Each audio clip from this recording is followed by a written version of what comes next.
Stress అనగానే మీకు ఎవరు గుర్తొస్తారో వాళ్ళని ట్యాగ్ చేయండి, ఆర్ మీకు మీరు గుర్తొచ్చిన సెల్ఫ్ ట్యాగ్ చేసుకోండి, వీడియో సేవ్ చేసుకోండి. ఓకే, ఇప్పుడు మ్యాటర్కి వద్దాం.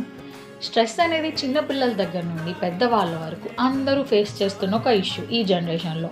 రీసెంట్ డేస్లో ఇది చాలా ఎక్కువైపోతుంది కదా. సో ఒక చిన్న ఎక్సర్సైజ్ చేద్దామా? రండి, ఆ ఎక్సర్సైజ్ని మనం హీలింగ్ ఆర్ట్ అని పిలుద్దాం. ఓకేనా? మీకు తెలుసా ఆర్ట్ చాలా పవర్ఫుల్ హీలింగ్ టూల్ అని? Even all around the world అన్ని హెల్త్ ఆర్గనైజేషన్స్ కూడా అగ్రి అని ప్రూవ్ చేశాయి. దీనికి పెద్దగా టాలెంట్ అండ్ ఎక్స్పెన్సివ్ థింగ్స్ అవసరం లేదు. జస్ట్ ఒక paper and pen or pencil ఉన్నా చాలు.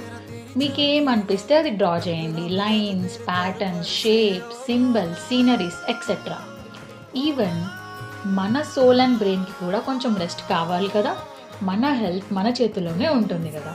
So promise your self daily ఒక 5 to 10 minutes అయినా ఇది ప్రాక్టీస్ చేయండి. సబ్కాన్షియస్లీ మీకు తెలియకుండానే మీ మైండ్ కామ్ డౌన్ అయిపోతుంది. జస్ట్ అబ్జర్వ్ చేయండి. Happy healing everyone. Thank you.